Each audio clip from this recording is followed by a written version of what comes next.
रामकृष्ण हरी. मी अजित कुंभार मानदेश भूषणमध्ये सर्वांचे स्वागत. आज आपण जे कीर्तन पाहणार आहोत ते कीर्तन आहे प्रसिद्ध व्याख्यानकार बोराटवाडीचे सुपुत्र एसटी वाहतूक नियंत्रक संतोष बोराटे महाराज.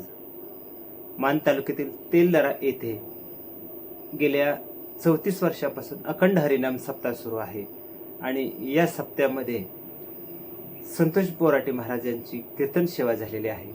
आपण वेळ न घालवता आपण थेट संतोष बोराटे महाराज यांच्या कीर्तन सेवेत रमूया, जाऊया. रामकृष्ण हरी.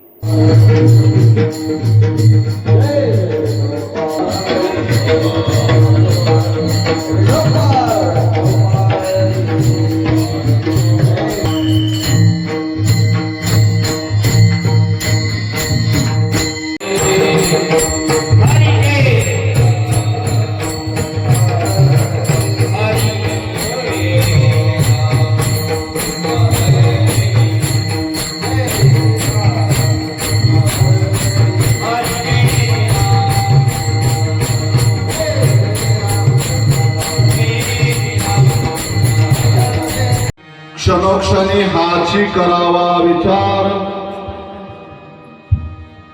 क्षणोक्षणी हाची करावा विचार, तरावया पार भव सिंधू. नाशिवंत देह जाणार सकळ, आयुष्य खातो काळ सावधान. संत समागम धरावी आवडी, करावी तातडी परमार्थाची.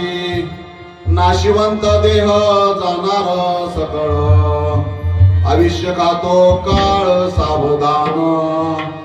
तुका म्हणे इहे लोकीच्या व्यवहारी, तुका म्हणे इहे लोकीच्या व्यवहारी. नाही डोळा दुरे धरून राहे, नाशिवंत देह जाणार सकळ, आयुष्य खातो काळ सावधान. विठ्ठला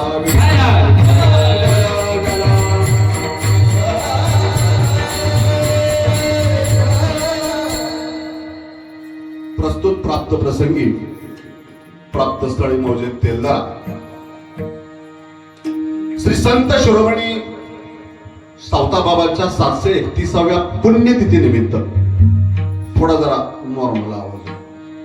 731व्या पुण्यतिथी निमित्त अर्थातच संजीवन समाजा सोहळ्यानिमित्त चालू असलेला हा अखंड नामयज्ञ वर्ष 34वे आणि या अखंड नामयज्ञामध्ये 34वे वर्ष चालू आहे आणि त्या चतुर्थ दिवसाची ही कीर्तन रूपी पवित्र सेवा माझ्या परमभाग्यानं मला आपल्या आशीर्वादाने या ठिकाणी मिळालेली आहे.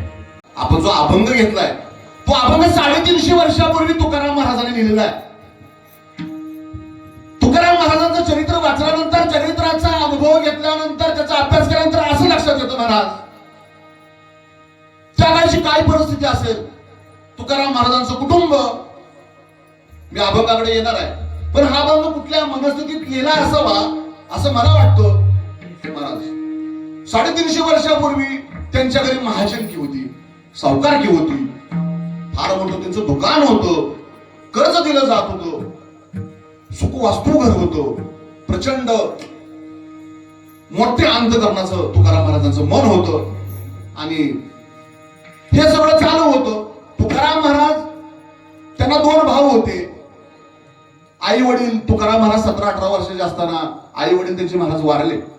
मला एक 5 मिनिटांमध्ये भाग मी सांगतो. तुकाराम महाराज तुकाराम महाराज 17-18 वर्षाचे असताना त्यांचे आई वडील वारले. मोठा भाऊ तीर्थयात्रेला निघून गेला महाराज.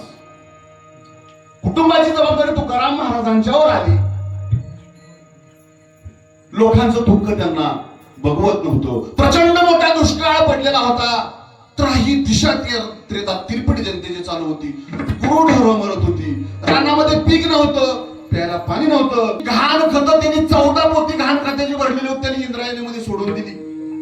त्या काळी लोकांचं कर्ज माफ केलं. त्या काळी शेतकऱ्यांचं पहिलं कर्ज माफ करणारे संत तुकाराम महाराज होते. त्या काळी त्यांनी पहिलं तुकाराम महाराजांनी शेतकऱ्यांचं कर्ज माफ केलं. गहाण खत इंदिरा गांधीला सोडून दिली.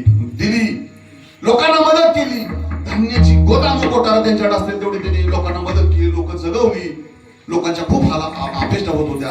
अशाही परिस्थितीमध्ये त्यांची दुसरी पत्नी होती, त्या पत्नीनं त्यांना खूप साथ दिली आणि कुटुंबाची एवढी त्रेधा तिरपट उडत असताना, कुटुंबातली माणसं मयत होत असताना एके दिवशी प्रचंड उद्विग्नतेने तुकाराम महाराज भंडारा डोंगरावर, देहू शेजारी असलेल्या भंडारा डोंगरावर निघून गेले. सलग 13 दिवस चिरंतन शाश्वत सत्याच्या शोधासाठी ते ध्यानमग्न राहिले. त्या परमेश्वराचा धावा केला, त्या परब्रह्मस्वरूप विठ्ठलाचा त्यांना त्या ठिकाणी साक्षात्कार झाला आणि त्यांनी चिंतन केलं, मी परमेश्वराची भक्ती करतोय, मी लोकांना मदत करतोय महाराज, तरी सुद्धा हे लोकांच्या माझ्या वाटण्यात दुःख का आलं, हे का असावं, इतका मोठा दुष्काळ का परमेश्वराने, निसर्गाने का दुष्काळ मोठा दिला असेल, लोक का उपाशी मरीत असतील, गुरुढोरं डोळ्यात देखत भरून पडत होती, लोकांना प्यायला पाणी नव्हतं. इतिहास वाचून बघा, चरित्र वाचून बघा, तुम्हाला कळेल काय परिस्थिती होती. अशा परिस्थितीत हे लोकांचे हाल काय. अशा प्रसंगामध्ये त्यांनी, परिस्थिती खूप बिकट होती, अशाही परिस्थितीत मनाला त्यांनी सावरलं, मनावर त्यांनी विजय मिळवून अशा प्रकारची त्यांनी अभंगाची निर्मिती त्यांनी केली असावी त्या काळामध्ये, की 350 वर्षानंतर सुद्धा भविष्यामध्ये अशी परिस्थिती आल्यानंतर माणसाने कसं वागलं पाहिजे त्याची शिकवण देण्यासाठी, तो उपदेश देण्यासाठी महाराजांनी आपल्याला हा अभंग आपल्यासाठी तो लिहून ठेवला असावा असं माझं मत आहे. विठ्ठला विठ्ठला.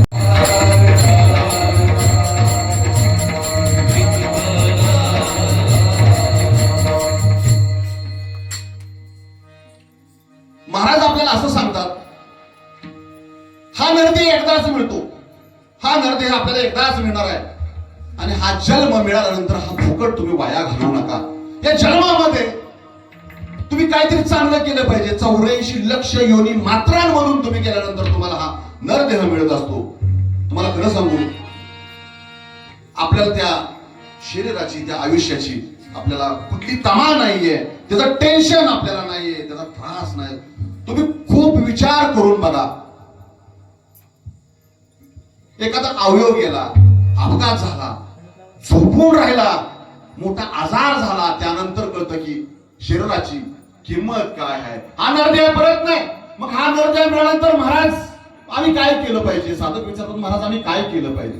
तुम्ही सांगितलं की हा नरदेह मिळाला, तुम्ही चिंतन केलं पाहिजे, तुम्ही नामस्मरण केलं पाहिजे, त्या परमेश्वराच्या चरणावर जागा मिळण्यासाठी हरिनाम घेतलं पाहिजे, अजून काय काय केलं पाहिजे. तर महाराज सांगतात, एक एक क्षण आयुष्यातून तुम्ही निघून जात असताना मरणारे जाताय. एक एक क्षण तुमच्या आयुष्यातून निघून जाताय, तुम्ही मरणारे जाताय, तरी सुद्धा तुम्ही घाबरत नाही. आणि खरोखर आपण मंडळी मरणाला न घाबरणारे आहोत महाराज. मरणाला कधीतरी घाबरलं पाहिजे. एक दिवस आपण जाणार आहोत, ते ठरलेलं आहे. कितीतरी आले, कितीतरी गेले. हा निसर्ग, ही सृष्टी कोणासाठी थांबलेली नाही. पण हा दुर्लभ नरदेह जो आपल्याला मिळालेला आहे, त्याचा आपण नरदेह दुर्लभ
हा देह दिलेला आहे, तो कसा सार्थकी लावला पाहिजे त्याचा आपण सगळ्यांनी विचार आहे. देवे दिला देह, देवे दिला देह,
देह भजना गोपटा, हा जो ध्येय आपल्याला दिलेला आहे तो भजनासाठी दिलेला आहे. पण आपलं झालंय काय, भजनापेक्षा भोजनावरच आपला जास्त जोर आहे.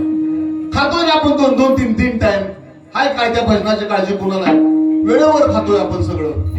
खर तर या शरीराला, या आत्म्याची भूक जर तुम्हाला भागवायची असेल तर तुम्हाला नामस्मरण करावं लागेल. शरीराची भूक भागवण्यासाठी आपण जेवण करतोय, पण त्या आत्म्याची भूक भागवण्यासाठी आपल्याला हे नामस्मरणच आपल्याला करावं लागेल. महाराज नक्की तुम्हाला काय म्हणायचे असा साधकांचा एक प्रश्न आहे की महाराज आम्ही रोज देवपूजा करतोय, पूजा अर्चा करतोय, रोजचे ग्रंथ वाचतोय, म्हणून नक्की आम्ही अजून श्रवण भक्ती आहे, कीर्तन आहे, भजन आहे, जे जे करता येईल तेवढं आम्ही करतोय, अजून नक्की काय केलं पाहिजे?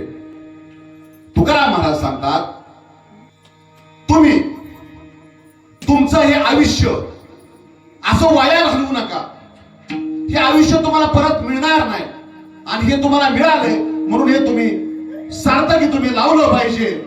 आणि भगवंताच्या चरणाच्या पुढे आपण नतमस्तक होऊन त्यांना शरण येऊन आपण ती भक्ती केली पाहिजे.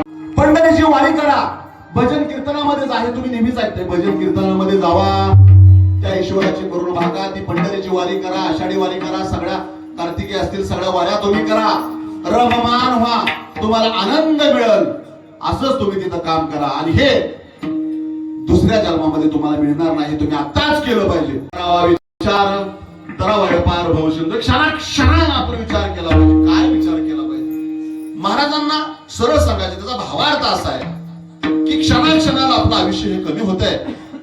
आपण आयुष्यात एकही क्षण वाया न घालवता आपण आसार विचाराचा गोष्टी केला पाहिजे. महाराज काय म्हणतात, सारासार विचार करा उठावटी. सार आणि विचार म्हणजे काय? सार म्हणजे चांगलं, आसार म्हणजे वाईट. सार हे भगवंताचं नाम आहे आणि आसार हा संसार आहे.